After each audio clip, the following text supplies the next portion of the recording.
But first up tonight, Maria Hochlastu talks to Australian nurse Helen Zahos just before she embarked on a journey to Greece to donate her time, energy and expertise to helping those whose lives have been thrown into turmoil and are grasping at a chance of peace and stability by risking all. The seamlessly endless amount of refugees washing up on the island shores. Helen not only donated her time, but funded her own journey, as well as raising funds to help buy much needed supplies.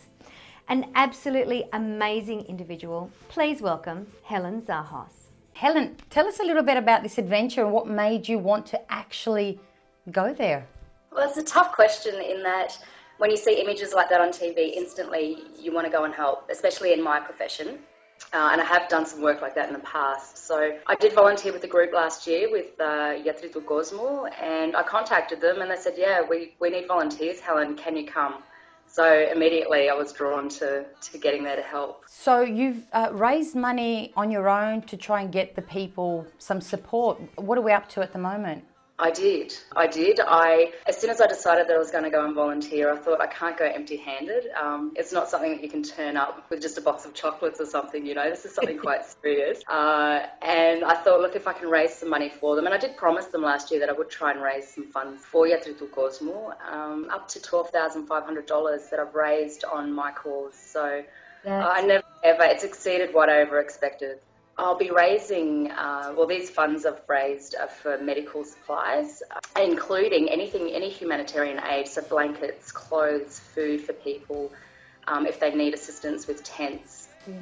As it's been progressing on the news, we've noticed that the refugees, they're all actually getting very restless, very frustrated, and reasonably to the level that violence is getting a little bit out of control.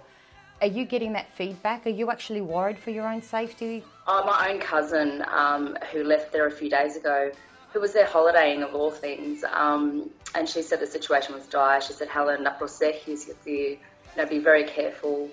When people are feeling desperate, they will lash out, and I have a full comprehension of that. I'm not frightened for myself. I just feel for the people because they're equally as frustrated, as well as the locals. Do you actually become not heartless, but distant once you've seen it's the initial shock? We need to save these people, and then there's that exhaustion. The team that I've been speaking to on the ground are tired. They've not stopped since, the boat's been arriving for a while now. This isn't just something that happened a couple of weeks ago or a month or two ago. This has been going on for some time, and so they're exhausted. And there seems to be no reprieve. They want people, they want more volunteers, they want funding. Supplies keep running out. And for them, there is no light at the end of the tunnel because the boats just keep arriving. And I'm not an expert, but I can't see that happening anytime soon. So I think, we've got a long winter ahead of us. Okay, well, Helen, we wish you the best of luck. You have our support and all our well wishes. All the best.